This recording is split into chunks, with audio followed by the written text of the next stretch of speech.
All right, I do believe that we are ready with new Super Mario Bros. Canonless, run by Mchan338. Welcome to the stream, Mchan. All right, hello everybody. How's it going? Welcome back to Fastest First Fall Fest. My name is Mchan338, and I am very excited to be back here once again. We're gonna be running New Super Mario Bros. And before we get started, we have a bid war as to what character I'm using. Indeed, we do. Let me double check and make sure we don't have any last minute submissions. We are running Luigi today. All right, thank you everybody for donating towards the bid war and having Luigi win. Whenever I do attempts, I usually play as Luigi. There is no difference in gameplay between the characters, so it's just all exactly the same. And to play as Luigi, I have to hold L and R as I'm selecting my file, so it's a little bit awkward to select my file and start the timer at the same time, so I set an offset on my live split. All right, with that being said, let's go ahead and begin the run in 3, 2, 1, go! Alrighty, so this is New Super Mario Bros. For the Nintendo DS. It's also on Wii U Virtual Console, which is the faster version, but our main competition is on DS. I'm playing on 3DS. Yeah, the category is canonless. It's also known as warpless. Which, the term canonless, not to be confused with a Mario 64 trick. There are warp cannons in the world maps that you use to skip worlds, as well as a large part of the game. But this category does not use any of that. So what you're going to be seeing is a more traditional route through the game with one major exception.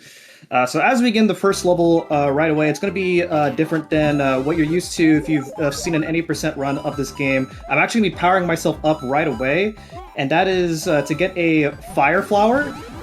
If you know what the Fire Flower does, it works just like how a Fire Flower works in every other Mario game up until this point. You shoot fireballs, and as well as it's really powerful on bosses that you're going to be seeing as we go through the run.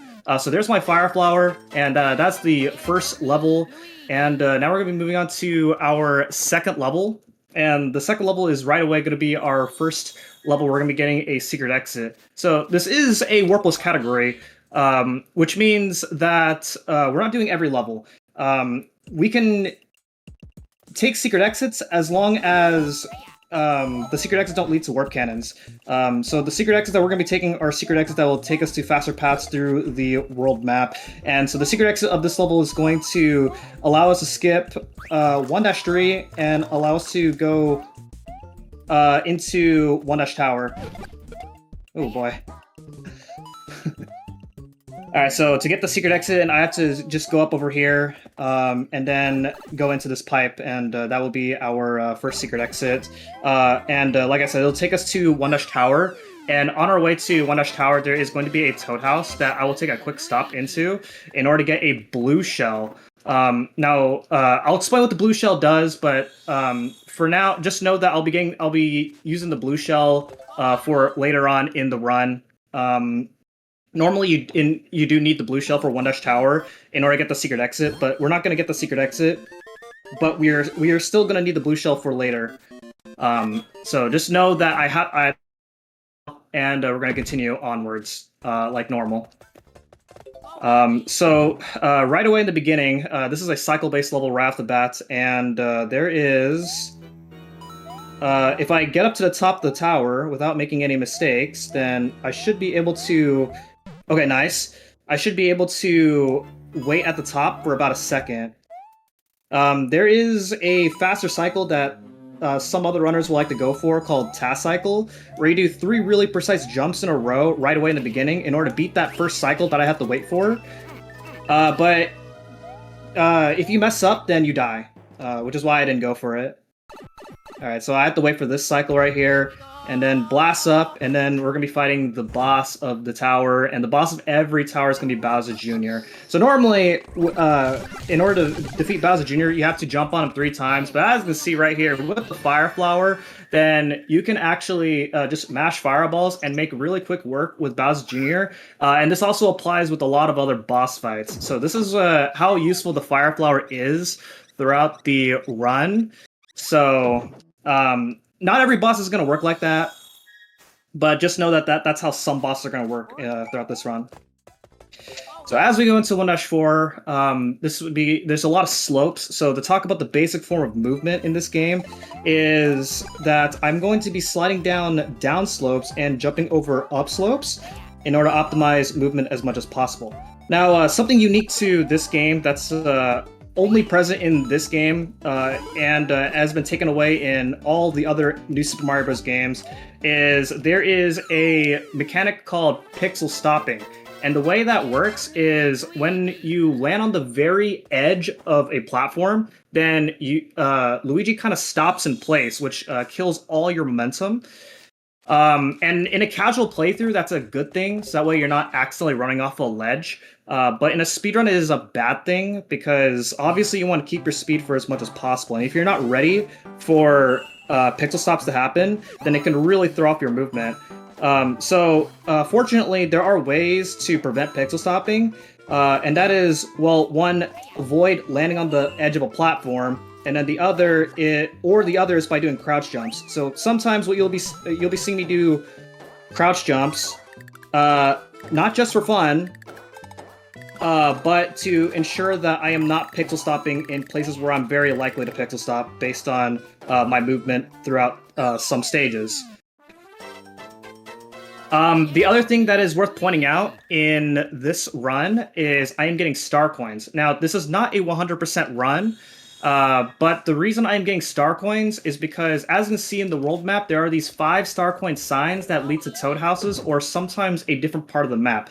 And sometimes the different parts of the map can either lead to faster levels or just a different part of the map. So throughout this run, I am getting a total of 10 star coins. And fortunately, in this route, I don't have to go out of my way for any of the star coins. So, yeah. Alright, so do a crouch jump there in order to avoid getting pixel stopped on that block. And I'm doing these left-rights so I can keep my speed on these tightropes. And then we are going to be fighting the boss of the castle. So bosses in this game are pretty unique. The first boss, not so unique, because the first boss is actually Bowser. And the way you fight Bowser is similar to how you fight Bowser in the original Super Mario Bros., where you can actually jump over Bowser and hit that switch right there. But also similarly to Super Mario Bros., you can also just mash a bunch of fireballs and Bowser's defeated in the lava, and that's it. So World 1 completed. And now we're going to be moving on to World 2, and as we make our way to World 2, there is another unique thing about this game that's not present in the other New Super Mario Bros. Games, and that is that I can shift my camera either forwards or backwards, and that is important for some stages in order to manipulate some cycles. So what I'm going to be doing in the first half of this stage is I'm actually going to shift the camera forwards in order to get some favorable positions with these moving up and down platforms, and these Pokies get lined up perfectly as well. So there we go.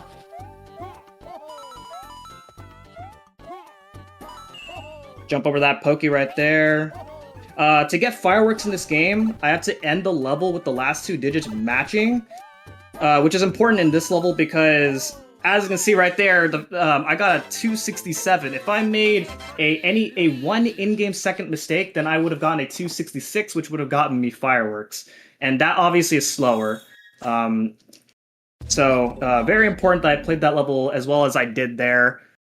And now we're moving on to 2-2. And similarly to 2-1, I am going to shift my camera forwards. And that's because if I'm running at full speed like this, then that Lakitu will actually throw that spiny shell right on top of me if I was running at full speed without shifting the camera. So I did that to manipulate the position of the spiny. And there we go.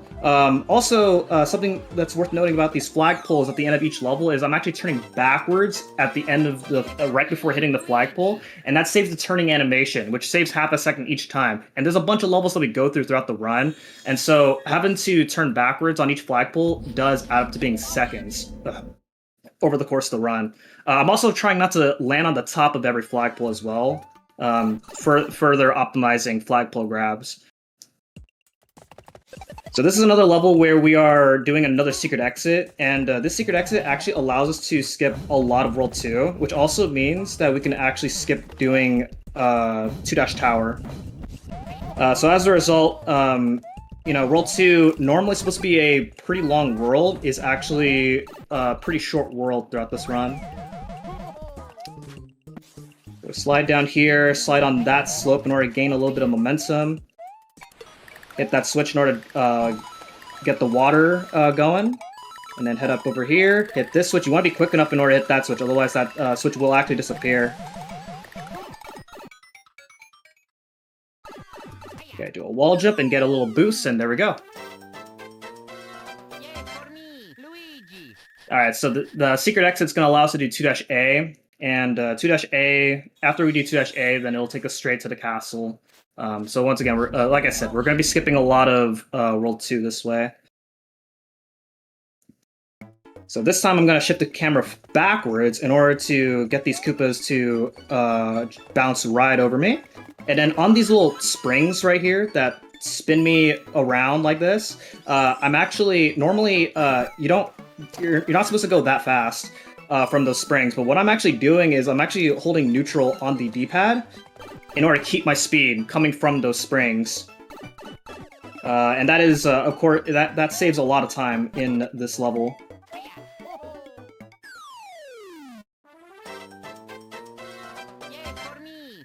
Alright, so now we're going to 2-Castle, and so 2-Castle has a ton of these spiky balls that I have to dodge. So let's see how this goes. And also, while we're going through 2-Castle, I should also point out that in the world maps, you're seeing all these flying blocks moving around the maps, and though that actually matters when trying to optimize your times, because if the next part of the level is like really far away from one level to another, then that could actually it can actually waste like seconds if you're if one level is like really far away from one stage to another. So right here, I'm going to, if I crouch on that corner, then I just clip right through that spot, and it actually saves more time than it looks, because normally what's supposed to happen is you're supposed to hit that switch, which will form that mound on the bottom, and then you have to dodge a spiky ball, and so that clip actually saves more time than it looks, and it's not very hard to do. Alright, so the boss is Mummy Pokey, and normally there's some RNG with this fight, but if you have the Fire Flower, then, well, what RNG? So, there we go, really simple fight, otherwise, a pretty annoying fight to do. So, there we go, World 2 now completed, and now we're moving on to World 3, and World 3 is a beach-themed world, and if you're familiar with how beach worlds work in Mario games, then you know that there's going to be water levels involved. And so this will be our first instance of a water level, and this is where we're finally going to use that blue shell that I picked up early on. Because the blue shell actually allows us to swim really fast in the water. So here we go. So normally, you don't swim this fast, but with the blue shell, you actually have more control in the water, as well as allow us to swim really fast. And also, if I do this correctly... Nice! I can manipulate getting a blue shell from that roulette block. And having that second blue shell is going to be pretty important. It's not required, but it allows us to save time later on in the run. So there's the power-up routing in this category is really precise. It's also worth noting that in this game, there is actually no flying power-up. It's all pure platforming. So you will not be seeing any like flying over stages like in a lot of like modern 2D Mario games.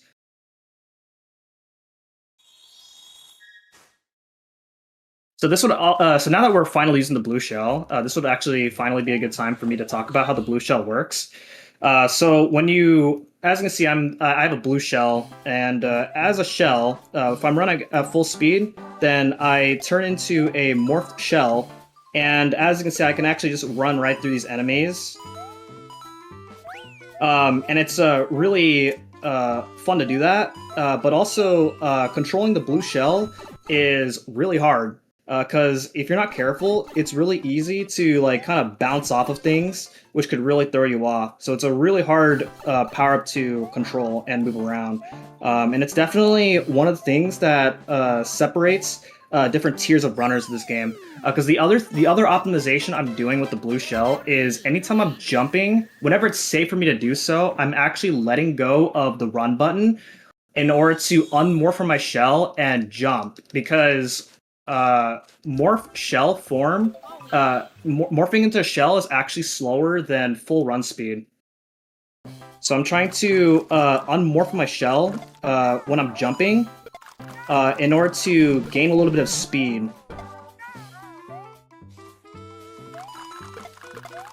Nice, that's a really precise jump that I just made right there. So this is another level where having the blue shell is really useful because, as you can see, there's so many piranha plants, and when you're morphed into a shell, then you can run right through all those piranha plants. Do we happen to have time for an announcement? Sure. Thank you all for being here. Be sure to take a few minutes to shop our brand new Fall Fest 2025 merch collection at Timberwolf Trading all weekend long. We have 5 new shirts as well as an amazing assortment of stickers and art prints, all created by artists from the Fastest First community. A portion of each sale of these items will be donated directly to Lifeline, and worldwide shipping is available. This collection will only be available until the end of the marathon, which is rapidly approaching, so make sure you don't miss out. Use the command !merch in the chat for a link to the event store, or visit timberwolftrading.ca/pages/fastestfurs. All right, yeah, thank you very much. All right, so as you can see, the big fish that you saw it earlier in 2-A as well. It's back in this level. With the blue shell, he's really not very painful to deal with because when you're morphed into shell, he just runs into you while you're in the shell.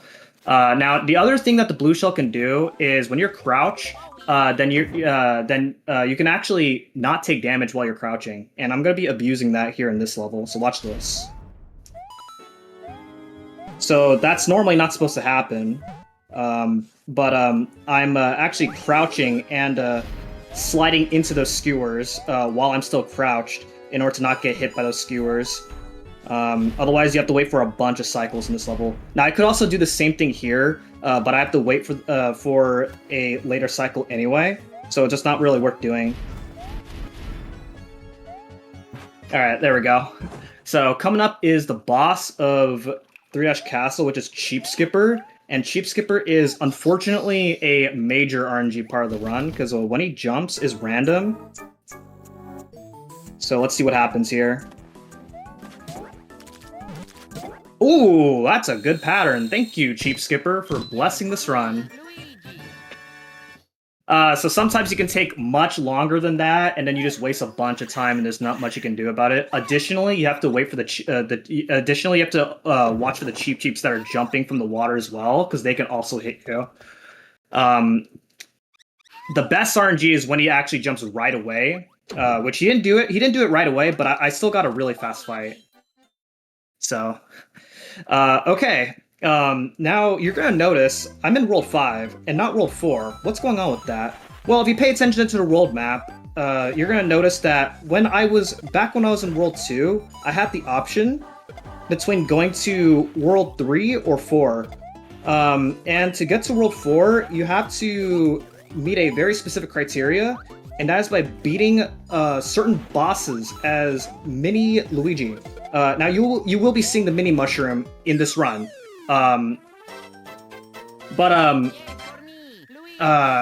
So there's a similar situation with World 5 here. And as you can see, the next worlds are either Worlds 5 or World 6 or 7.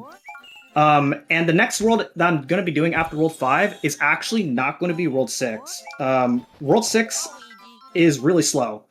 So we're actually going to be doing World 7s, which means that I will be fighting the boss of World 5 as Mini Luigi. And you'll be seeing how that goes as we get to the end of World 5. So as you can see, this level is the first level where we are spending our star coins on, and that's because this level is much faster to do than 5-2. It's also easier than 5-2, so easier and faster, and that's how we like it. 5-2 is an underground level, so you have to go through 2 pipe transitions, so that's automatically slower. Alright, so now we're going to be doing 5 Tower, which is an auto-scroller, so if you have any more donations or announcements, then this would be a good time. Indeed. For anyone who happens to be joining us, you are watching Fastest First Fall Fest 2025 in support of Trans Lifeline. We are proud to be raising money for Trans Lifeline for the 6th consecutive year. Founded in 2014, Trans Lifeline is a crisis and peer support hotline run by trans people for trans and questioning callers. Calls to Trans Lifeline are fully anonymous, confidential, and use informed consent when connecting to resources outside of the hotline.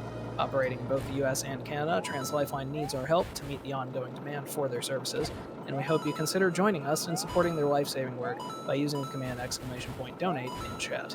For more information, please visit translifeline.org.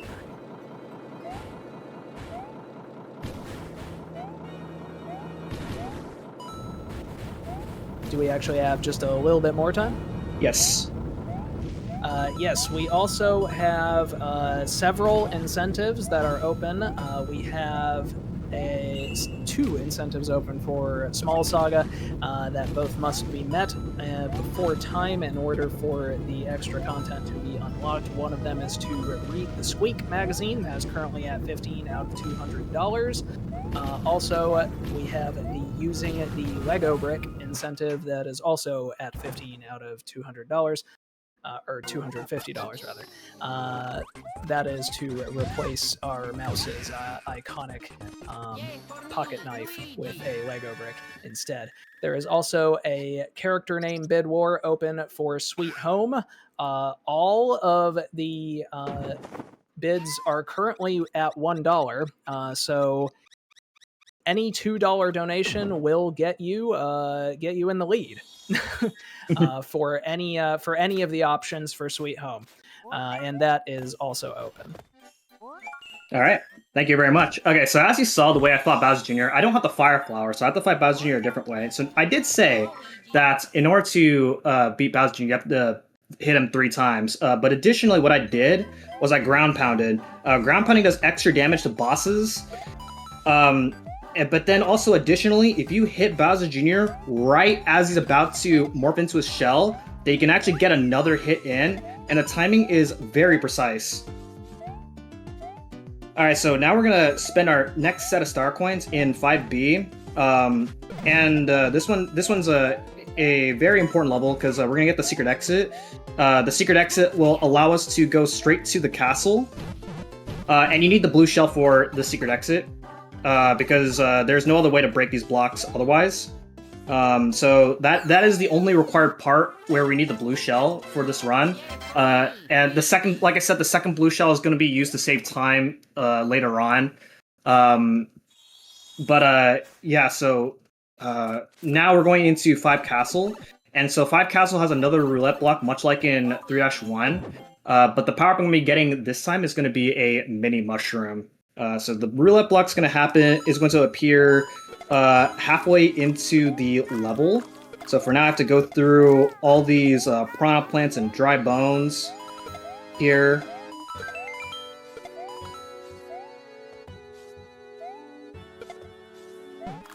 Go underneath that spot.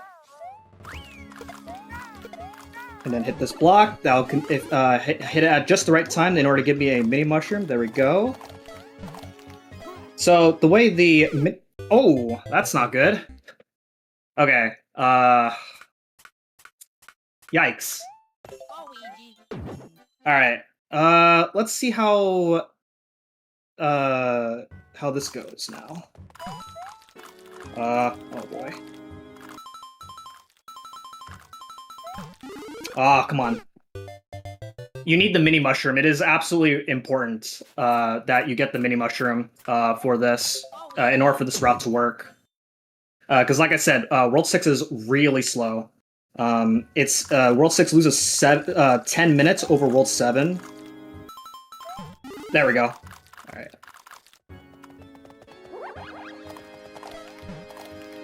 All right, let's be a little more careful this time. I'm gonna play this part safe since I died. Okay, there we go. Little unfortunate, but what can you do? But yeah, so like I said, World 7 saves 10 minutes over World 6, and the reason World 6 loses that much time is because World 6 has no secret exits that allows us to skip anything in World 6. World 7 does, so it's automatically faster to do. Unfortunately, the way we're going to be doing World 7 is the hardest part of the run. So hopefully we go through it just fine. I already died twice, so we'll see. So we gotta fight PD Piranha's Mini, and so this is how you're gonna get to World 7, and that's by beating PD Piranha as Mini. Usually not super hard, but with the Mini Mushroom, it's really terrifying. So the way the Mini Mushroom works is, as you can tell, I'm very fragile. You jump really high, and you have lower gravity, so it's really hard to control. And I need this power-up for 2 levels in World 7. One for the secret exit of 7 Ghosts, and the other for 7-4. So I have to keep the Mini Mushroom for a very long time. So as you can see, I'm doing a safety save, because if I lose this Mini Mushroom, the route will not work. Because if I die, then I will not have the Mini Mushroom anymore. So it is imperative that I keep it. So as a result, this is going to be the hardest part of the run, the entirety of World 7. Okay, very nice.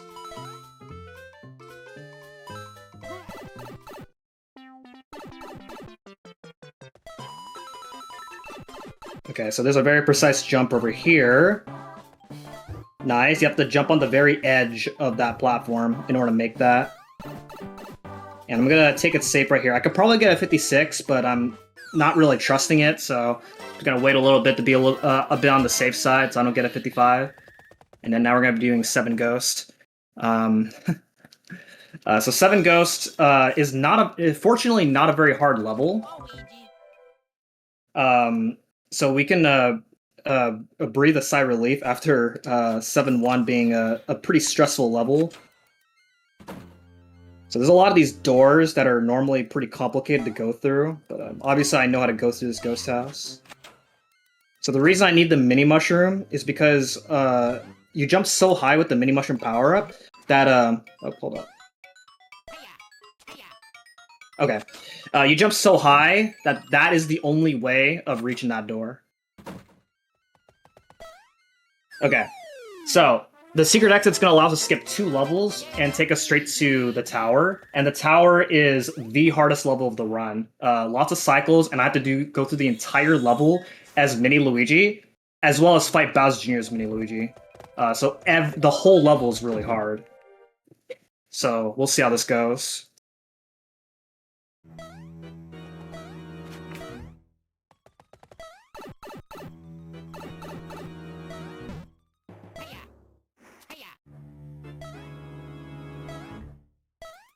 I gotta make this cycle, hopefully. Uh-oh. Oh, that's not good.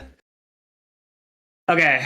I'm gonna play this level out as normal, because I actually have a backup save file.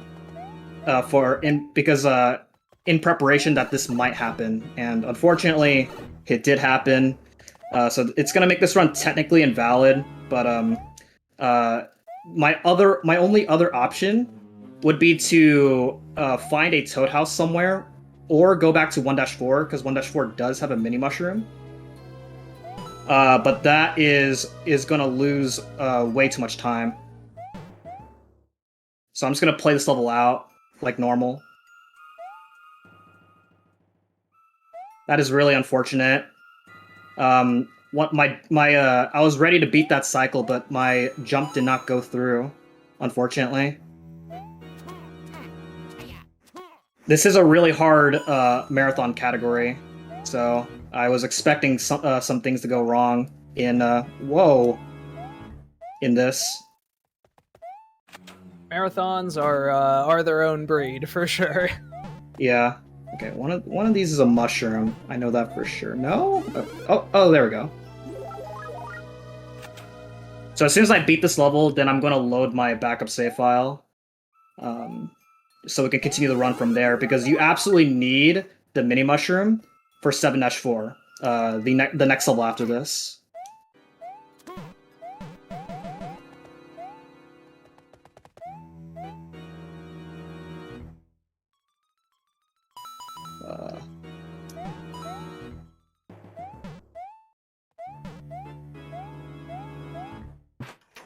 Okay. So unfortunately, the Bowser kill with the mini mushroom would have looked really cool if I were to do it. But unfortunately, I'm not going to be able to show it off in this run. Very, very unfortunate. But it is what it is. So I'm going to go through this as normal. Alright. So we're going to load off my backup save file here, which is this file. And then now we're back on track.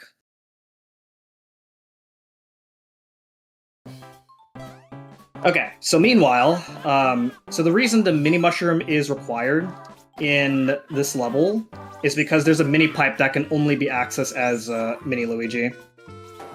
So, very important. Like I said, easily the scariest part of this run. The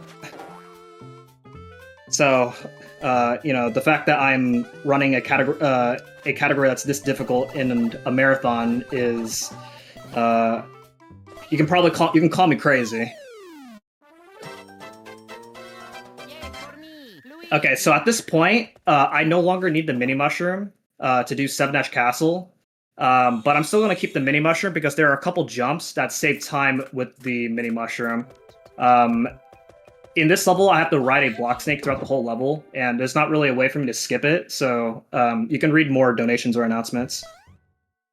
Of course. I would like to remind us about our open incentives. We do have a naming bid war open for Sweet Home that is up in the third run from now. The third run after this run's conclusion is Sweet Home, that currently has a character name bid war open, and it is anybody's game. Also, we have 2 open bid wars, or not bid wars, rather just target incentives for Small Saga to read the Squeak magazine. That is currently at $15 out of $200. And also, we have the using the Lego brick incentive, which is at $15 out of $250.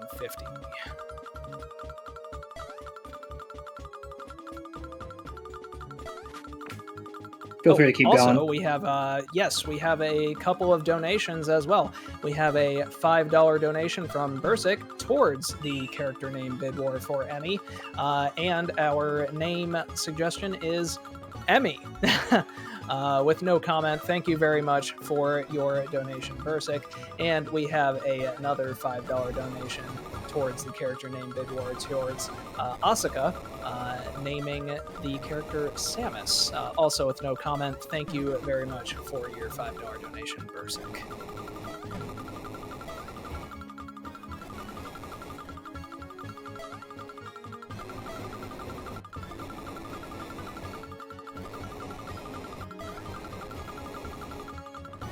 Got a little bit more time? No, I made it to the boss, so I can talk about the boss now. All right, so the boss is. Oh, hold up. Okay, the boss is Lackey Thunder. So I'm going to equip my blue shell at the start of this fight, and normally what's supposed to happen is you're supposed to wait for Lackey Thunder to dive on down so you can hit him. But I'm gonna do something else here. So I'm gonna go ahead and set up run speed just like this. 1, 2, and 3, just like that. All right. So now, going into World 8, which is done in every single category, because in World 8 there are no secret exits. So as a result, because there are no secret exits in order to skip anything in World 8, every single category does the entirety of World 8. So it's definitely the biggest skill check of that separates different tiers of runners.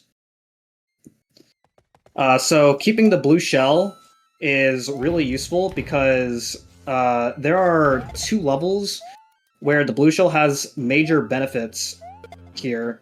Well, I guess this level also has some major benefits because normally these crows are really annoying to deal with, but as you can see with the blue shell, I can just tank right through these crows and not have to deal with them. They kind of like dive down based on where you're at in relative to their position.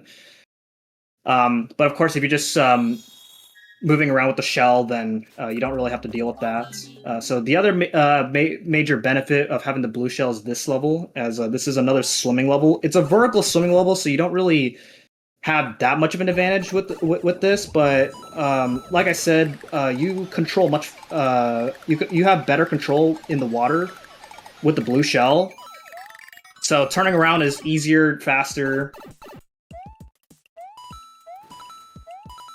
There is a really crazy hard trick that I'm not going to go for, where you can actually get an extra jump when you morph in midair. But the inputs to do it is insane, and I'm not doing it. So I'm doing it the normal way.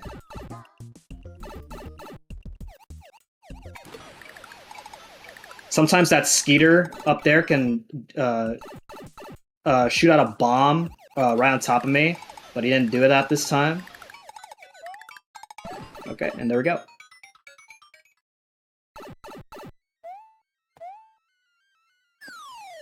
Alright, so now coming up is 8-Tower, and there are a lot of cycles to have to try and make. So here we go. This level is really hard, and hopefully I can keep my blue shell, because it would save a lot of time in the next level.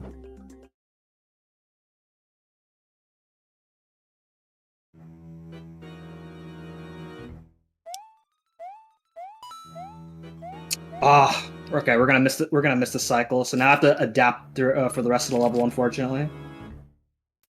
Man, those first set of jumps are really precise to make.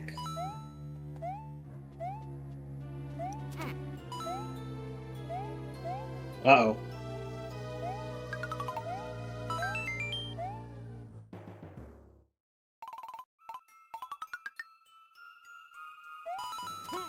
Yeah, this is a really hard level to do really well. But it is really satisfying if you can get it. Hit that dry bones. Okay.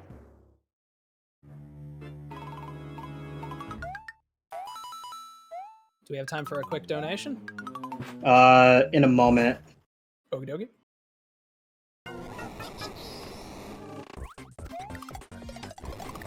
Okay, so this time Bowser Jr. is going to do something different. And that is that he's going to throw a shell. But you can throw a shell back at him, so that way you can knock him over and hit him. And then, similarly as to what I did in 5-Tower, I jump on him right as he was about to morph into a shell in order to get another hit in. And the timing's really precise. So... Okay, so we still kept our shell, which is good. That's the one thing I worry about whenever I miss cycles in that level.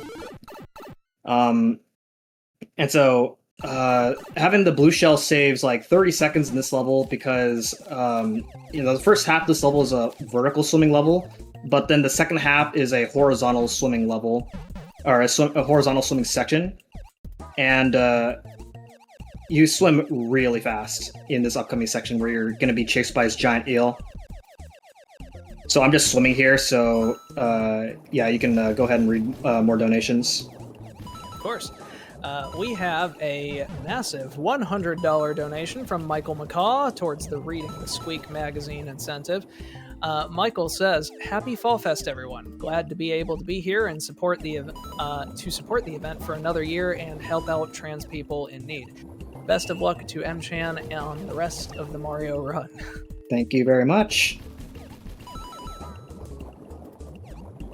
Incidentally, a quick update on that incentive. The Reading the Squeak magazine is now at $115 out of $200, so we are pretty close. That is only $85 left to go.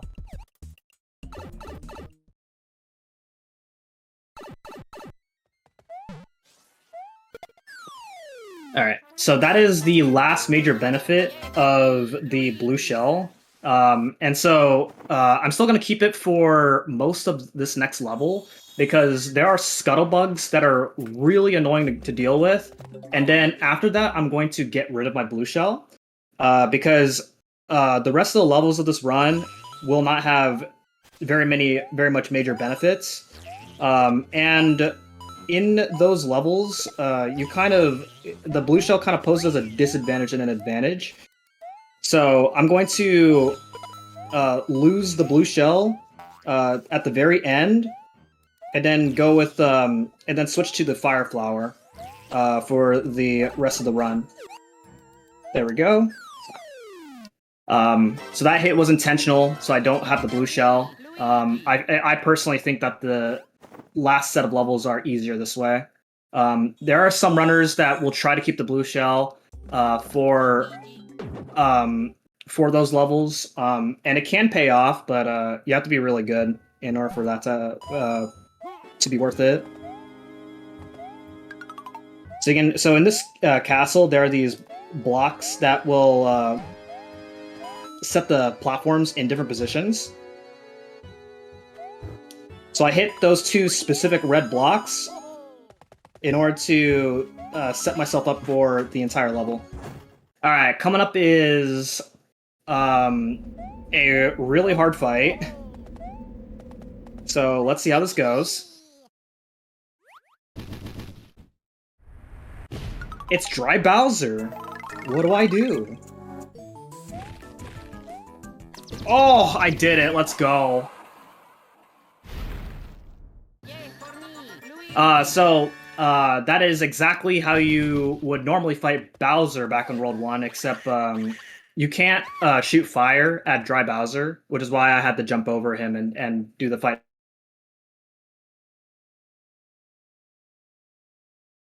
All right, welcome back, everybody. Sorry about that. I got informed that y'all missed the entirety of 8-5, so for just for you guys, I will replay this level. So, yeah. It looks like the event timer is at 41 minutes. My timer says 42 minutes, but that's okay. All right, let's go ahead and resume in 3, 2, 1, go. I'm gonna replay this level for you guys just because I feel like y'all deserve this level.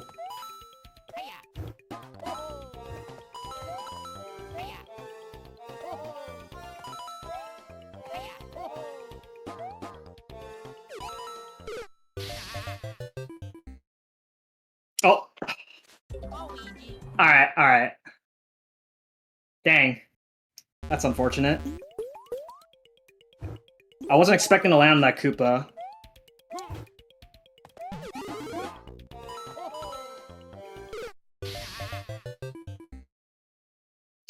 Oh my gosh. This run is not going as well as I want it to go. It's all good. It's all good. It's a marathon. Oh, man. Things happen.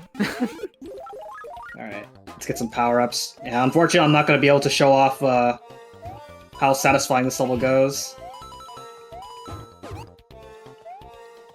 Man. Chat's cheering you on. Fortunately, the estimate's really generous, because, yeah, this game is really hard. It looks really hard.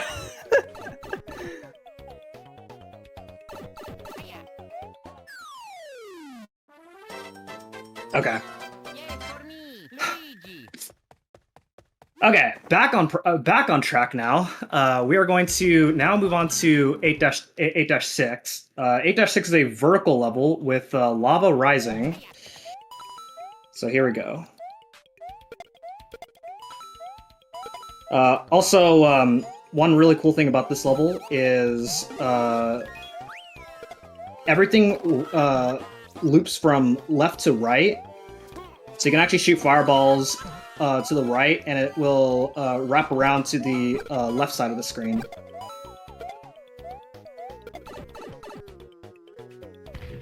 Okay, there we go.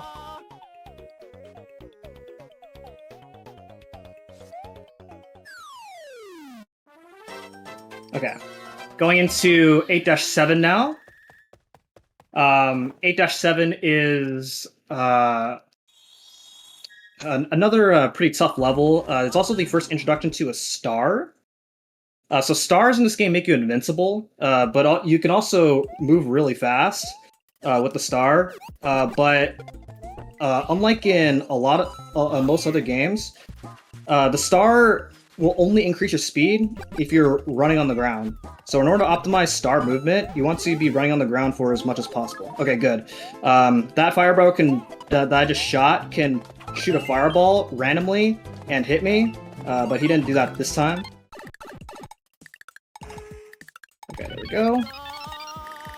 I'm gonna slow down for a bit because I think I'm gonna get a 55. Alright, there we go. Alright, and now 8-8 is probably the most terrifying level in the entire game. And that is because, well, in terms of optimizing it, because there are random meteor rocks that come from the volcano, and where they fall is completely random. That right there, there was not much I could have done about that. So that was a little unfortunate right there. Okay, nice. Sometimes those rocks can actually hit that hidden block before the star actually appears, which would mean that you don't get the star. And fortunately, that didn't happen, and there we go. Alright, so fortunately the RNG wasn't that bad. I only got screwed over just in that one part. And now we're going to be going into the second tower, and the second tower is another level where we're going to be riding the block snake. But there is a skip that hopefully I can do. It'll be pretty crazy if I can do it, but we'll see.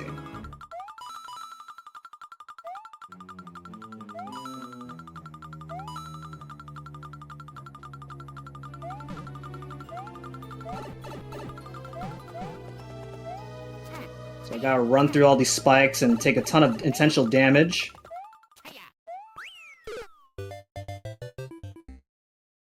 Oh, man. No skip.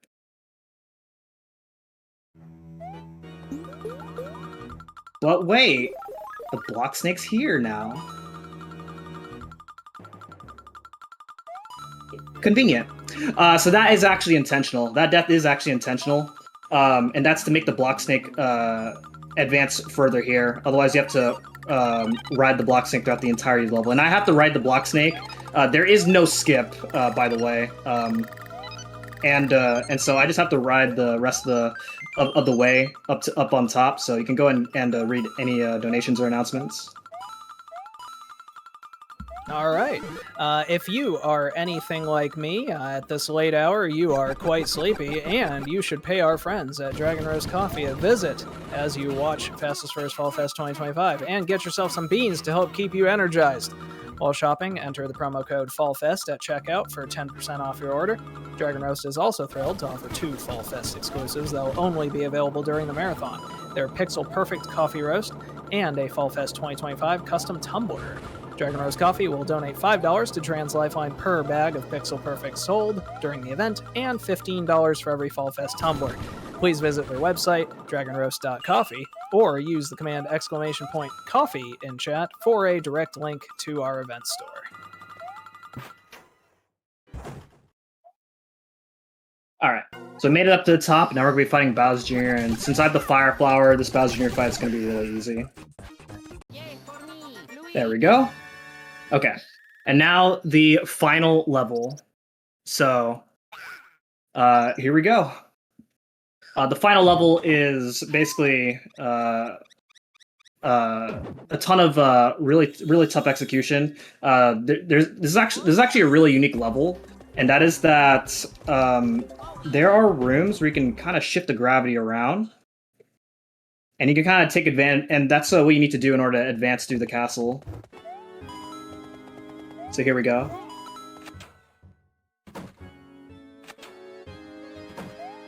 So you go ahead and hit the switch over here. And that will shift the room upside down so we can go inside this door. And right here, I'm going to shift the camera forward so I can manipulate the cycles of these flamethrowers.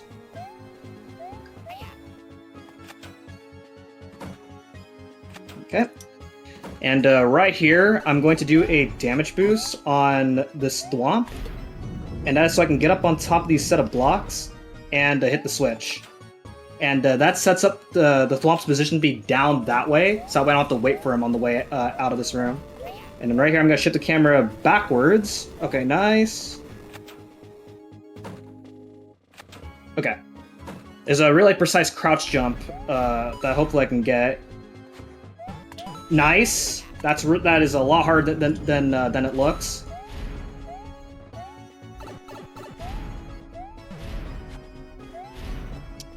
Getting hit there is fine. When you crouch, you actually fall down faster, which is why I was able to get past that last thwomp. So it's actually easier than it looks.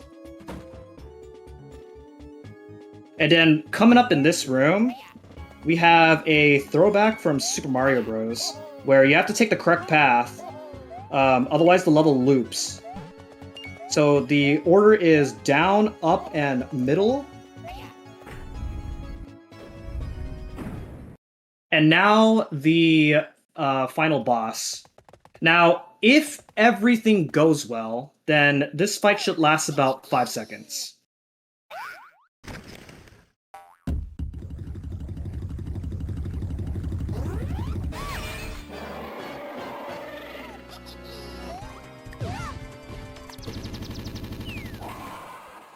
Time. Awesome work. Excellent. That was wild to watch.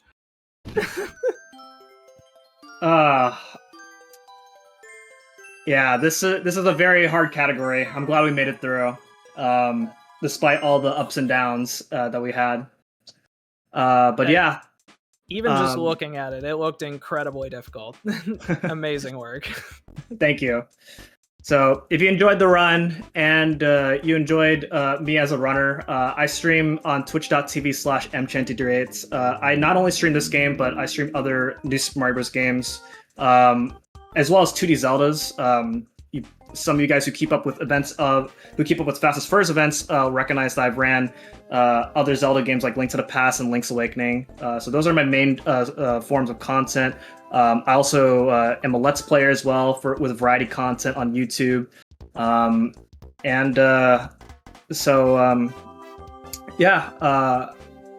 don't have much else to say. Thank you everybody for watching.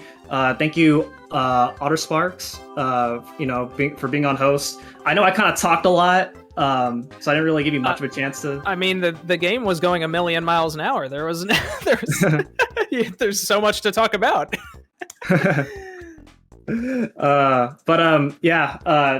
That's it for me. Thank you everybody for watching, and enjoy the rest of the marathon. Fastest First is amazing, and the charity that we're raising money for is also amazing. So thank you everybody watching, and stay tuned for the next run. Thank you so much for being here and showing us.